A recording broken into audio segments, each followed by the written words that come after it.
ध्यान योग की साधना को हम किताबों में पढ़ करके भी हम करते हैं और कर भी रहे हैं लोग। हम पद्मासन लगा लेते हैं, ये भी लिखा हुआ है किताबों में। हाथ से मुद्राएं लगाते हैं, ये भी उसमें किताब में बना हुआ है। एक खिचड़ी मुद्रा भी ढूंढ लेते हैं, किताबों में लिखा हुआ है।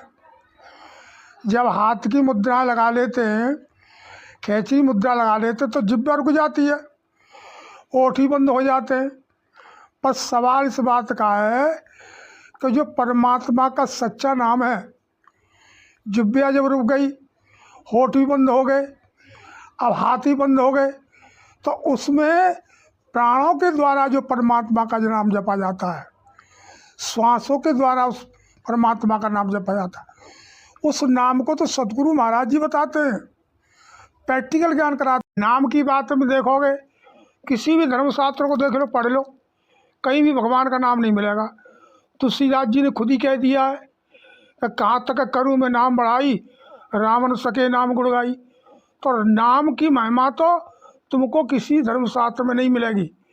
ये भगवान के जितने बार भी हैं गुणवाचक नाम है, सहस्त्र नाम, और उनको ही पार्वती जन्म जन्मों तक जपती रहीं। नारद ने जब उनको समझाया तो भगवान शिव से उनको ज्ञान प्राप्त हुआ उस नाम का। ध्यान करते भी है, और ध्यान करते करते उनको जो प्राप्त होता है उसको रिद्धि सिद्धि कह सकते हैं। परमात्मा का ज्ञान नहीं है वो। अब परमात्मा के ज्ञान के बारे में धर्मशास्त्रों में पढ़ोगे तो भगवान का चतुर्भुज रूप बताया गया है। तो चतुर्भुज है चार क्रियाओं का ज्ञान। और आपने देखा होगा, किसी भी महापुरुष की फोटो देखोगे, उसके पीछे प्रकाश बना हुआ है, गोल चक्र, उसमें उनकी छवि दिखाई जाती है। वो प्रकाश स्वरूप ही परमात्मा का ज्ञान है। और जब तक वो प्रकाश प्रकट अंदर नहीं होगा, तब तक समझो कि वो सच्चा ज्ञान नहीं है। वही नाम सच्चा है।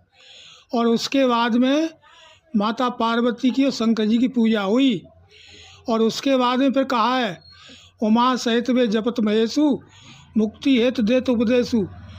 भगवान शंकर ने माता पार्वती के साथ में उसका स्मरण ध्यान किया, और उसके बाद में लोगों को उपदेश भी कराया उस नाम का। वो नाम है सच्चा, ये हम दावे के साथ कह सकते हैं। और वही सच्चा नाम सभी के प्राणों में रमण कर रहा है। और जब तक वो नाम की पहचान नहीं होगी शत्रु के द्वारा, तब तक उसका रूप भी प्रकट नहीं होगा। ये हमारे महापुरुषों का बिल्कुल अटल संदेश है। अब उसको जानना ही मानव का सच्चा धर्म है। ये तुलसीदास जी ने रामचरितमानस में साफ लिखा है, कलियुग केवल नाम आधारा, सुमेरे सुमेरे नर उतरै पारा। कली काल के अंदर में केवल मात्र नाम का ही सहारा है, उसको सुमिर करके मनुष्य पार हो सकता है।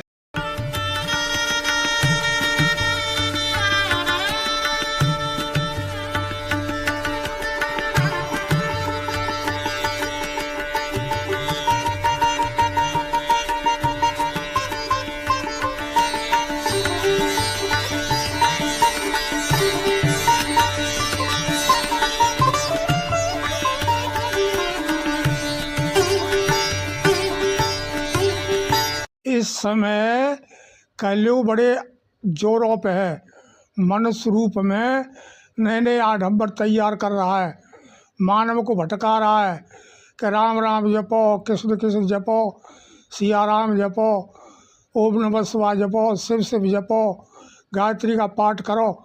और तो क्या, मीडिया के सामने लोग ये कह रहे हैं मेरे गुरु का अवतार हो गया भगवान का, मेरे गुरु का अवतार होगा। तमाम दुनिया की हड़कंप मीडिया में फंसा हुआ है, और मीडिया भी बार बार उछाल रहा है। इसलिए समझ करके होशियारी से ध्यान रखो, परमात्मा का नाम सच्चा प्राणों में है, उसको आप जानो अपने प्राणों को। पवित्र नाम की खूंटी गाड़े, आज अंत का ताना बाना, सच्चे साहिब भेद बतावे, फिर नहीं आना जाना। बाहर भीतर की दब की खबर ले, ये पद है निर्माना।